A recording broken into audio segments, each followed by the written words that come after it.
32 വർഷം ഹിസ്ബുള്ളയെ നയിച്ച ഹസൻ നസ്രുള്ളയെ ഇസ്രായേൽ ഇല്ലാതാക്കിയിരിക്കുന്നു. ഹിസ്ബുള്ളയുടെ സൈനിക നേതൃത്വത്തിലെ പ്രധാനികളായ 10-ലധികം പേരെയും ഇസ്രായേൽ കൊന്നുകളഞ്ഞു. പശ്ചിമേഷ്യയുടെ ശക്തി സന്തുലനം മാറ്റിമറിക്കുന്ന ചരിത്രമുഹൂർത്തം എന്നാണ് നെതന്യാഹു ഈ കൊലപാതകത്തെക്കുറിച്ച് പറഞ്ഞത്. എന്നാൽ ഫലസ്തീൻ പ്രതിരോധ പ്രസ്ഥാനങ്ങളുടെ ചരിത്രം പറയുന്നത് മറ്റൊന്നാണ്. നോക്കാം. ദേശാന്തരത്തിലേക്ക് സ്വാഗതം.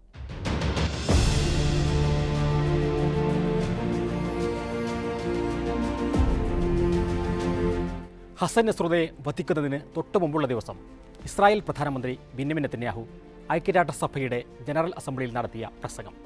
ലോകഭൂപടത്തിൽ നിന്ന് ഫലസ്തീനെ ഇല്ലാതാക്കുക എന്നതായിരുന്നു ആ പ്രസംഗത്തിൻ്റെ ഉള്ളടക്കം. ഇസ്രായേലും അറബ് പങ്കാളികളും ചേർന്ന് ഏഷ്യയെയും യൂറോപ്പിനെയും ബന്ധിപ്പിക്കുന്ന പാതയൊരുക്കുകയാണ് എന്നും വികസനത്തിൻ്റെയും അനുഗ്രഹത്തിൻ്റെയും മാപ്പാണ് ഈ കാണുന്നത് എന്നും നെതന്യാഹു വിശദീകരിച്ചു. മറുകൈയിൽ ഇറാൻ, ഇറാഖ്, സിറിയ, യമൻ എന്നീ രാജ്യങ്ങളുടെ ശാപമാണ് ഉണ്ടാക്കുന്നത് എന്ന് വിശദീകരിക്കുന്ന മറ്റൊരു മാപ്പും. രണ്ട് മാപ്പിലും ഫലസ്തീനില്ല. കഴിഞ്ഞ വർഷത്തെ ഒക്ടോബർ 7 ആക്രമണത്തിന് ഒരു മാസം മുമ്പ് നെതന്യാഹു UN-ൽ ഇതിനു സമാനമായ പ്രസംഗം നടത്തിയിരുന്നു. ന്യൂ മിഡിൽ ഈസ്റ്റ് എന്നാണ് അന്നത്തെ മാപ്പിലുണ്ടായിരുന്നത്. അവിടെയും ഫലസ്തീനില്ല. അറബ് രാജ്യങ്ങൾ ഇസ്രായേലുമായി സഖ്യത്തിലാകുന്നുവെന്നും അതോടെ ഫലസ്തീനില്ലാത്ത പുതിയ പശ്ചിമേഷ്യ ഉണ്ടാകും എന്നുമായിരുന്നു നെതന്യാഹുവിൻ്റെ അന്നത്തെ പ്രസംഗത്തിൻ്റെ രത്നച്ചുരുക്കം. 98% അറബികളും ഇസ്രായേലിനെ പിന്തുണക്കുന്നുവെന്നും നെതന്യാഹു പറഞ്ഞു. ബാക്കിയുള്ള 2% അറബികളെ കൊന്നൊടുക്കി ഇല്ലാതാക്കാം എന്നാണ് നെതന്യാഹു കണക്ക് കൂട്ടുന്നത്. ഗസ വംശഹത്യയും ലബനാനിലെ അധിനിവേശവും ഇതിനുള്ള പരീക്ഷണമാണ്. ഈ വംശഹത്യക്കാണ് മൊസാദും IDF-ഉം സകല തന്ത്രങ്ങളും പയറ്റുന്നത്. ഇറാൻ്റെയും പ്രോക്സി സംഘടനകളുടെയും എല്ലാ രഹസ്യ കേന്ദ്രങ്ങളിലേക്കും നുഴഞ്ഞു കയറാനും അവരുടെ നേതാക്കളെ കൊലപ്പെടുത്താനും ഇസ്രായേലിന് കഴിഞ്ഞു.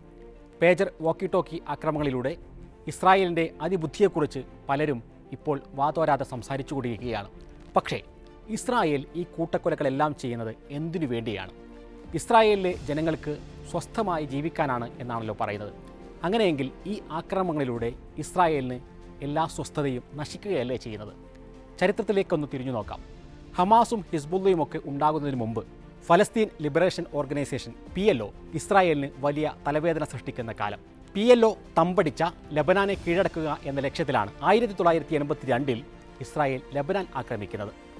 ബൈറൂത്തിൽ തങ്ങളുടെ നിയന്ത്രണത്തിലുള്ള ഒരു സർക്കാർ സ്ഥാപിക്കാനും ഇസ്രായേൽ ലക്ഷ്യമിട്ടു. സബ്ര ഷാത്തില കൂട്ടക്കൊലയടക്കം നടത്തി ഒരുപാട് പേരെ അന്ന് കൊന്നൊടുക്കി. പക്ഷേ ആ ലക്ഷ്യങ്ങളൊന്നും ഇസ്രായേലിന് നേടാൻ സാധിച്ചില്ല. ഉടമ്പടി ഉണ്ടാക്കി ലബനാനിലെ PLO നേതാക്കളെ ടുണീഷ്യയിലേക്കും യമനിലേക്കും നാടുകടത്തി. പക്ഷേ പ്രതിരോധ സംഘങ്ങൾ കൂടുതൽ കരുത്തോടെ തിരിച്ചു വരുന്നതാണ് നമ്മൾ കാണുന്നത്. 5 വർഷത്തിന് ശേഷം ആദ്യത്തെ ഫലസ്തീൻ ഇന്തിഫാദ ഗസയിൽ പൊട്ടിപ്പുറപ്പെട്ടു. വെസ്റ്റ് ബാങ്കിലും അതിൻ്റെ അലയൊലികൾ കണ്ടു.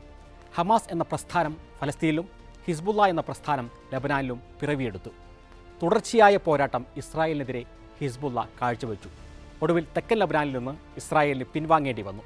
ഒരു അറബ് സൈനിക സേനയ്ക്കു മുമ്പിൽ ഇസ്രായേൽ തോറ്റു പിന്മാറിയ ഒരേയൊരു സംഭവമായിരുന്നു അത്. ശേഷം കഴിഞ്ഞ വർഷം ഹമാസിൻ്റെ ഒക്ടോബർ 7 ആക്രമണവും ലോകം കണ്ടു. അതിനുശേഷം എന്താണ് സംഭവിച്ചത് എന്ന് നമുക്കറിയാം. പിന്നെയും കൊലപാതകം കൊണ്ട് മറുപടി നൽകാനായിരുന്നു ഇസ്രായേലിൻ്റെ ശ്രമം. വേറെ ഒരു ബുദ്ധിയും ഇസ്രായേലിൻ്റെ തലയിൽ ഉദിക്കുന്നില്ല.